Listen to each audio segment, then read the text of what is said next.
saya masuk, Kesaksian Murtadin saya merasa asing, meminta tolong merasa pada Yesus terintimidasi dan gitu loh, dipeluk kayak Yesus. aduh, apa saya dicek ya nanti KTP-nya, apa saya diusir ya gini-gini. Tapi ya udah, karena nggak tahu ya, kayak ada dorongan saya harus masuk nih, saya harus masuk gitu. Karena waktu saat pertama kali ikut ibadah, saya tuh ngerasain sesuatu, tapi saya menolak buat ngerasain. Karena saya masih takut gitu. Takutnya dalam artian, oh nanti kalau saya udah murtad, saya nggak bisa dimaafin lagi gitu. Kalau di ajaran Muslim kan kayak gitu. Terus akhirnya minggu selanjutnya saya mencoba ke gereja lagi sama teman saya. Dan waktu itu saya kan nggak tahu ya, seumur hidup saya selama 18 tahun, saya tuh nggak pernah denger yang namanya lagu penyembahan, lagu praise and worship, itu nggak pernah saya dengar sama sekali gitu. Tapi saya ingat banget waktu itu liriknya, I want to see Jesus face to face. Di situ tuh perasaan saya benar-benar hambar banget ya. Benar-benar kayak hambar banget, biasa aja gitu. Tapi air mata saya itu penuh, berlinang air mata, muka saya itu penuh. Tapi saya nggak ngerasa saya nangis, saya nggak sadar saya nangis gitu. Kalau misal kita nangis itu kan biasanya perasaan kita kalau nggak seneng, sedih gitu ya. Tapi ini tuh benar-benar hambar, kayak ya udah kayak biasa aja, nggak ngerasain apa-apa. Tapi saya nangis, pecah banget nangis saya. Teman saya yang beritahu, ih kamu nangis gitu. Akhirnya kayak saya kesadar kan, kayak, ih kok saya nangis ya gitu. Kayak minggu selanjutnya hampir sebulan, saya tuh ke gereja terus dan akhirnya saya nangis, saya nggak tahu apa yang saya nangisin. Even saya nggak tahu lagu lagu penyembahan tuh apa, saya nggak hafal gitu. Terus eh di situ saya udah mulai heran nih. Loh saya kan muslim ya, kenapa saya hampir sebulan ini ke gereja terus gitu. Kayak bener-bener kayak lupa gitu loh. Kayak bener-bener ada yang ngedorong buat saya tuh pergi setiap minggunya dan selalu excited, kayak haus banget gitu buat pergi gitu. Sampai di titik saya nantang Tuhan waktu itu. Saya ingat banget Oktober 8 atau 9 Oktober 2019. Saya ingat banget waktu itu saya nantang Tuhan waktu itu. Tuhan, kalau memang Tuhan tuh ada, tunjukin. Saya udah nyari, saya nggak pasif, saya nggak ibaratnya nggak nunggu aja. Tapi saya udah nyari, saya udah berusaha. Setidaknya Tuhan hargai perjuangan saya mencari gitu. Saya pengen tahu Tuhan yang benar tuh yang mana gitu. Karena saya waktu itu tidur. Nah, pada saat saya tidur, saya mengalami perjumpaan sama Tuhan Yesus. Saya bangun di gua yang sangat gelap banget dan badan saya itu penuh dengan binatang kelabang. Nah, pada saat itu saya lari, terus ada yang memanggil nama saya. Saya kejar kan orang yang manggil nama saya itu. Terus, tapi kok nama itu makin saya kejar, makin ngejauh, makin ngilang gitu. Akhirnya saya udah kehabisan nafas, saya jatuh.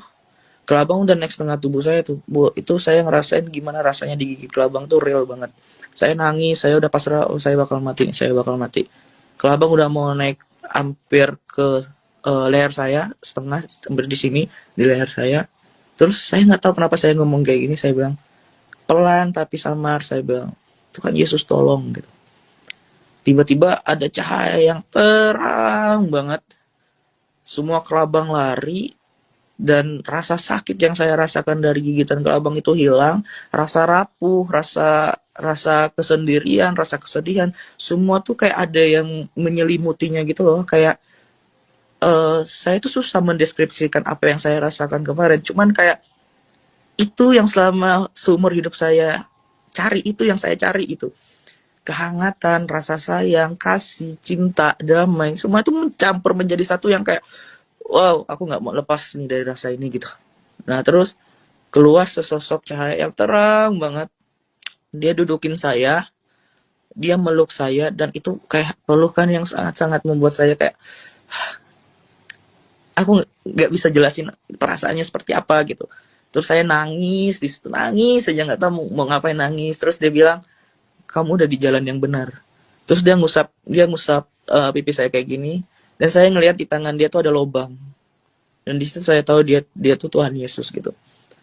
Akhirnya pas saya bangun, saya dalam keadaan saya duduk dan lagi nangis. Itu jam 5 subuh, saya ingat banget. Dan akhirnya jam 11, saya memutuskan untuk dibaptis nerima Tuhan. Saya memutuskan untuk dibaptis nerima Tuhan. Dan puji Tuhannya 2 hari selanjutnya saya dapat karunia bahasa roh, dibaptis pembaptisan Roh Kudus juga. Dan dari hal itu Tuhan benar-benar pakai aku luar biasa banget, karena aku percaya bahwa bukan aku yang milih Tuhan, tapi Tuhan yang milih aku. Ketika Tuhan memilih aku, maka Tuhan punya rencana-rancangan besar dalam hidup aku gitu. Nah, and then waktu Desember aku pulang, aku waktu itu ada acara keluarga. aku ada acara keluarga, aku dudukin semua keluargaku. Aku dudukin semua keluargaku. Nah, for your information, ketika aku kumpul keluarga, pasti aku yang disuruh imam. Karena keluarga besarku tuh suka banget mendengarkan aku ngelantunin ayat, terus suka dengan doa-doa aku.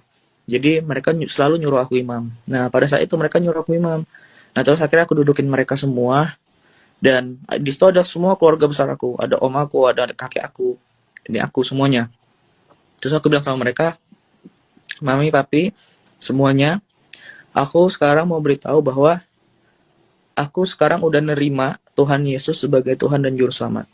Aku nggak bilang aku pindah ke Kristen, aku nggak bilang aku pindah ke Katolik, aku cuman bilang aku nerima Tuhan Yesus sebagai Tuhan dan Juru Selamat. Jadi setelah aku langsung ditonjok, aku langsung dikurung. Jadi Natal pertama aku dikurung, terus aku heboh lah di situ, heboh. Aku diruqyah, aku di mandi, pokoknya diobatin secara Islam gitulah. Nah, terus tapi nggak mempan buat aku gitu. Akhirnya aku sempat diusir, aku sempat ya pokoknya dicemooh lah sama teman-teman, dijauhin. Sempat ada teman aku mau jadiin aku sate. Aku pernah diteror, dilempar. Bahkan ya singkat ceritanya ya, aku hidup dari rumah ke rumah. Aku kadang nggak makan 2 hari segala macam. Memang benar-benar harga yang aku bayar banget gitu. Dan aku juga pernah dilaporin polisi. Pokoknya singkat ceritanya gitulah. Dan aku pernah mau dibunuh juga sama keluargaku, sama orang tua aku sendiri juga aku pernah mau dibunuh. Dari 2019 sampai 2021 tuh. Itu 2 tahun aku benar-benar berjalan bersama Tuhan banget. Aku pernah bilang sama mereka kayak gini, mau sehebat apapun mereka nakutin aku, intimidasi aku, bahkan mereka mau bunuh aku sekalipun, aku tidak akan pernah mau ninggalin Tuhan Yesus. Karena ketika aku menghadapi itu semua, Tuhan Yesus tuh selalu merema di dalam hati aku, di dalam telinga aku, di dalam pemikiran aku. I have decided to follow Jesus, not running back. Jadi aku gak bakal mundur. Karena Tuhan itu, aku udah memutuskan untuk mengikut Tuhan, memikul salib, harus ada harga yang aku bayar, aku gak akan pernah mau mundur. Karena kadang tuh ada teman aku bilang, kenapa sih kamu mau merelakan semua yang udah ada di dalam kehidupan kamu? Mau itu kecukupan secara ekonomi, finansial, sampai sekarang kamu gak punya apa-apa, kamu makan pun susah gitu-gitu. Terus aku bilang sama mereka, kalau kamu ngerasain hal yang aku rasain sekarang, mungkin kamu juga gak akan mau kehilangan hal ini, aku bilang kayak gitu. Terus akhirnya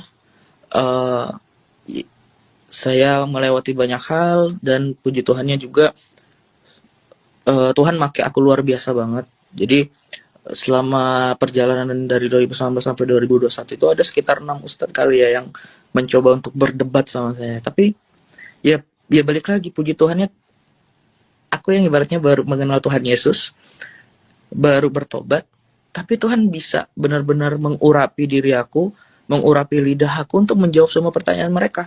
Memang Roh Kudus yang berbicara sama mereka. Karena aku percaya bahwa ketika kita mencari kerajaan Allah dan kebenarannya, maka akan ditambahkan kepada kita pengetahuan apapun itu. Makanya waktu itu ya puji Tuhannya ada salah satu ustadz yang akhirnya juga menerima Tuhan. Karena perbincangan komunikasi kita yang intens, akhirnya puji Tuhan dia udah nerima Tuhan sekarang. Dan Tuhan pakai aku luar biasa banget buat nyatain kemuliaannya melalui hidup aku. Hingga teman-teman aku yang dari Muslim ada 3 orang, puji Tuhan dan terima Tuhan juga. Dan dari Buddhis 1, ada puji Tuhan juga dan nerima Tuhan.